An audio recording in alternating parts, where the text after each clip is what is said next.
আমাদের শরীরে প্রতিদিন প্রায় 10,000 কোষের মিউটেশন হয়, কিন্তু এর মধ্যে বেশিরভাগই আমাদের ইমিউন সিস্টেম ধ্বংস করে দেয়। কোশ্চেন হচ্ছে, তবু কেন কারোর শরীরে ক্যান্সার তৈরি হয়? অন্যান্য কারণের মধ্যে এর অন্যতম কারণ হলো স্ট্রেস। এটি ধীরে ধীরে আমাদের বডির ইমিউন সিস্টেম, হরমোনাল ব্যালেন্স এবং আমাদের বডির ইন্টারনাল বা আভ্যন্তরীণ জিনের ভারসাম্য বা স্থিতিকে নষ্ট করে দেয়। আজকের ভিডিওতে আমরা জানবো স্ট্রেস কিভাবে ক্যান্সারের জন্য দায়ী এবং এর থেকে রিকভারের উপায়।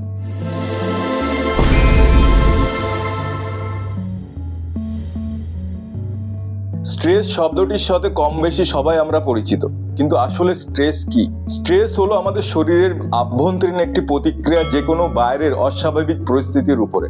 যখন আমরা রাগ করি, যখন আমরা উদ্বিগ্ন হই বা যখন আমরা চিন্তিত হই, আমাদের ব্রেনের হাইপোথ্যালামাস থেকে একটি সংকেত যায় পিটুইটারি বা অ্যাড্রিনাল গ্ল্যান্ডে। এই তিনটে মিলেমিশে তৈরি করে এইচপিএ অ্যাক্সিস বা হাইপোথ্যালামাস পিটুইটারি অ্যাড্রিনাল অ্যাক্সিস। যখন আমরা ভয় পাই, যখন আমরা রাগ করি বা যখন আমরা উদ্বিগ্ন হই, এর থেকে দুটি প্রধান হরমোন তৈরি হয়, যার মধ্যে একটি হলো অ্যাড্রিনালিন এবং আরেকটি হলো কর্টিসল। অ্যাড্রিনালিন আমাদের শরীরকে ইনস্ট্যান্ট বা তাৎক্ষণিক প্রস্তুত করে লড়াই বা পালাবার জন্য। কর্টিসল আমাদের বডির জ্বালানি বা ফুয়েল সাপ্লাই করে, যেটি স্ট্রেস কন্ট্রোলে সাহায্য করে। সাময়িক স্ট্রেস উপকারী, কেন এটি আমাদেরকে সতর্ক রাখে।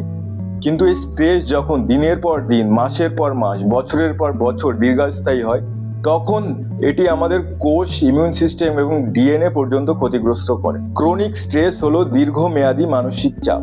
এই সময় দীর্ঘদিনের জন্য আমাদের কর্টিসল লেভেল উঁচুতে থাকে। এতে আমাদের রক্তে শর্করা বা গ্লুকোজের মাত্রা বেড়ে যায়, প্রদাহজনিত সিগন্যাল বা ইনফ্লামেটরি সাইটোকাইন সক্রিয় হয়ে যায়, ডিএনএ রিপেয়ার সিস্টেম দুর্বল হয়ে পড়ে এবং কোষের ভিতরে অক্সিডেটিভ স্ট্রেস জমা হতে থাকে। এটি প্রমাণিত যে দীর্ঘদিন ধরে স্ট্রেস থাকা মানুষের শরীরে টেলোমার বা ডিএনএ প্রোটেক্টিভ ক্যাপ ছোট হয়ে যায়।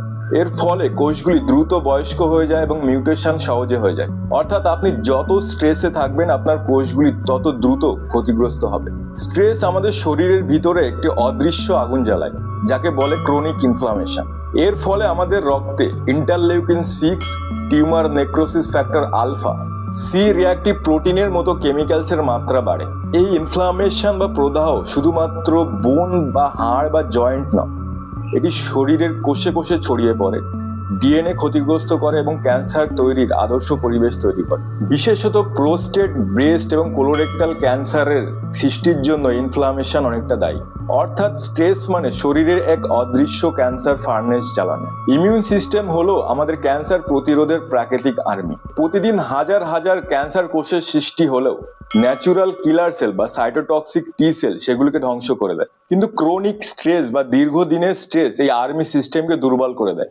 দেখা গেছে দীর্ঘদিন ধরে উদ্বিগ্ন থাকা ব্যক্তিদের মধ্যে ন্যাচুরাল কিলার সেলের কার্যক্ষমতা প্রায় 70% কমে যায়। এর ফলে শরীরের ভিতরে তৈরি হওয়া টিউমার কোষ সহজে বেঁচে যায়, ছড়িয়ে পড়ে এবং ধীরে ধীরে ক্যান্সারের সৃষ্টি হয়। ক্যান্সার কোষ একা বাঁচে না, এর চারপাশে থাকে এক জটিল পরিবেশ, যাকে টিউমার মাইক্রো এনভায়রনমেন্ট বলে। স্ট্রেসের কারণে নরএড্রিনালিন এবং কর্টিসল রক্তনালীর গঠন প্রক্রিয়া বা অ্যাঞ্জিওজেনেসিস প্রসেসকে বাড়িয়ে দেয়। এর ফলে টিউমার কোষগুলি বেশি বেশি করে অক্সিজেন এবং বেশি বেশি করে নিউট্রিশন পায়। একই সাথে এই হরমোনগুলি কোষের ভিতরে বিটা অ্যাড্রিনার্জিক রিসেপ্টর পাথওয়েকে সক্রিয় করে, যা টিউমার কোষকে অন্য জায়গায় ছড়িয়ে যেতে সাহায্য করে। একে মেটাস্টেসিস বলে। অর্থাৎ স্ট্রেস শুধু ক্যান্সার শুরু করতে নয়, এটি ছড়িয়ে পড়তেও সাহায্য করে। আমাদের বডি এবং মাইন্ডের ভিতরে একটি গভীর সম্পর্ক আছে। মনের অস্থিরতা সরাসরি শরীরের রাসায়নিক পরিকাঠামোকে প্রভাবিত করে। প্রতিদিন 15 মিনিট ধরে মেডিটেশন বা প্রার্থনা করলে কর্টিসলের লেভেলের 30 থেকে 40% পর্যন্ত কমে যায়। এটি প্রমাণিত যে যেসব রোগী ক্যান্সার চিকিৎসার পাশাপাশি ধ্যান এবং যোগব্যায়াম অনুশীলন করেছেন, তাদের ক্ষেত্রে কেমোথেরাপির পার্শ্ব প্রতিক্রিয়া কমেছে এবং ইমিউন সিস্টেম অনেক উন্নত হয়েছে।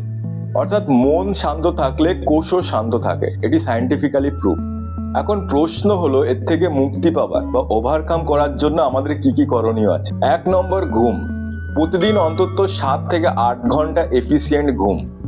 ঘুমের সময় আমাদের বডিতে কর্টিসলের লেভেল কম থাকে এবং শরীর রিপেয়ার হয়। 2, নিয়মিত ব্যায়াম। প্রতিদিন হাঁটা, যোগব্যায়াম বা সাঁতার আমাদের শরীরের কর্টিসলের লেভেলকে কমায় এবং এন্ডরফিনের লেভেলকে বাড়ায়। 3, ধ্যান বা প্রার্থনা। এটি আমাদের ব্রেনের গাবা এবং সেরোটোনিন নামক দুটো নিউরোট্রান্সমিটারের মাত্রাকে বাড়ায়, যেটি আমাদের মনকে শান্ত রাখতে সাহায্য করে।